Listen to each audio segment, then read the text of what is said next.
नमस्कार दोस्तों, आपका स्वागत है आप ही के चैनल रियल लॉ विद अनुज में। आज इस वीडियो में हम एक ऐसी शख्सियत की बात करेंगे जिसका इंडिया को इकोनॉमिकली स्ट्रांग बनाने में एक बहुत बड़ा हाथ रहा है। 1991 एक ऐसा साल जिसने इंडिया का फ्यूचर हमेशा के लिए बदल दिया। देश फाइनेंशियल कोलैप्स के एज पर था। फॉरेन रिजर्व सिर्फ 3 हफ्ते के इंपोर्ट्स के लिए काफी थे।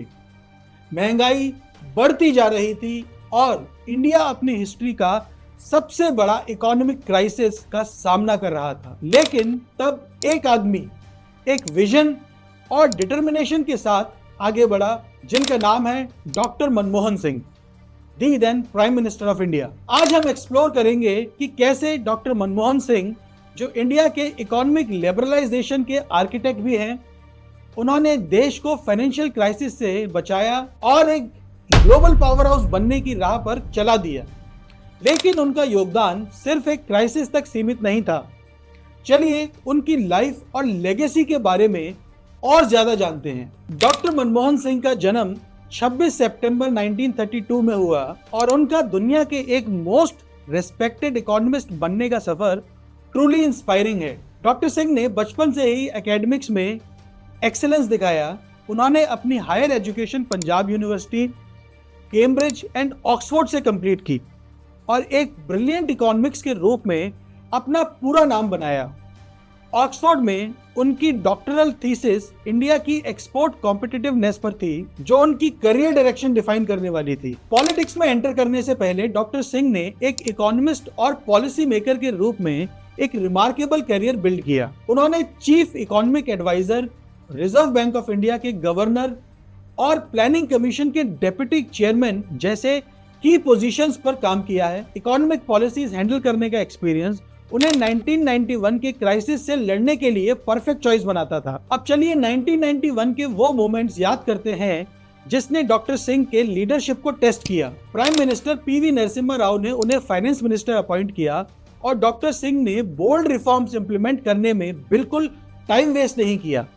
इनमें रुपये का डिवैल्यूएशन, फॉरेन इन्वेस्टमेंट के लिए डोर ओपन करना और लाइसेंस राज को डिसमेंटल करना शामिल था। इन रिफॉर्म्स ने सिर्फ पॉलिसीज नहीं बदली बल्कि एक पैराडाइम शिफ्ट लेकर आए जो इंडिया के इकोनॉमिक्स ट्रेजेक्टरी को रीडिफाइन करता था। हर विजनरी को रेजिस्टेंस का सामना करना पड़ता है और डॉक्टर सिंह इसमें कोई एक्सेप्शन नहीं थे। पॉलिटिकल ऑपोजिशन, पब्लिक स्केप्टिसिज्म और फॉरेन डोमिनेशन के बहुत ही बड़े फियर एंड चैलेंजेस थे, लेकिन डॉक्टर सिंह की काम डिमीनर और समझदारी ने उन्हें जीत दिलाई।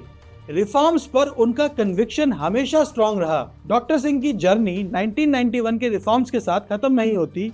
2004 में वह इंडिया के प्राइम मिनिस्टर बने और देश को एक डिकेड तक लीड किया। As a prime minister doctor Manmohan Singh ने इंक्लूसिव ग्रोथ पर ज्यादा फोकस किया। National Rural Employment Guarantee Act, Right to Information Act और इंडो यूएस न्यूक्लियर डील जैसे इनिशिएटिव उनके टेन्योर के इंपॉर्टेंट माइलस्टोन रहे। डॉक्टर सिंह को अलग बनाता है उनका इंटेलेक्ट के साथ उनका ह्यूमिलिटी और इंटेग्रिटी। उन्हें उनकी सॉफ्ट स्पोकन नेचर के लिए जाना जाता है। माना कि तेरी दीद के काबिल नहीं हूं मैं,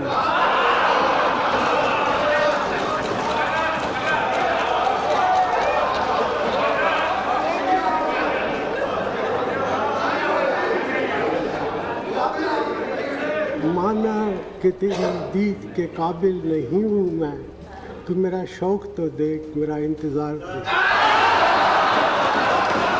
और उन्होंने हमेशा अपने काम को बोलने दिया। क्रिटिसिज्म के बाद भी वह एक प्रिंसिपल वाले इंसान रहे जो देश की सेवा के लिए हमेशा डेडिकेटेड थे। डॉक्टर सिंह की लेगेसी ये दिखाती है कि विजन और परसिवरेंस एक नेशन को ट्रांसफॉर्म कर सकता है। उनका योगदान ये याद दिलाता है कि रियल चेंज के लिए करेज, नॉलेज और प्रोग्रेस के लिए कमिटमेंट जरूरी है। और चाहे क्रिटिसिज्म कितना भी हो, अपने प्रिंसिपल एंड वैल्यूज को कभी लूज नहीं करना चाहिए। एक इकोनॉमिस्ट के स्टेट्समैन तक डॉक्टर मनमोहन सिंह का सफर हर जनरेशन के लिए एक इंस्पिरेशन है। अगर उनकी स्टोरी ने आपको भी इंस्पायर किया और आप ऐसा और इंफॉर्मेटिव कंटेंट देखना चाहते हैं तो हमारे चैनल को सब्सक्राइब करना ना भूलें। धन्यवाद।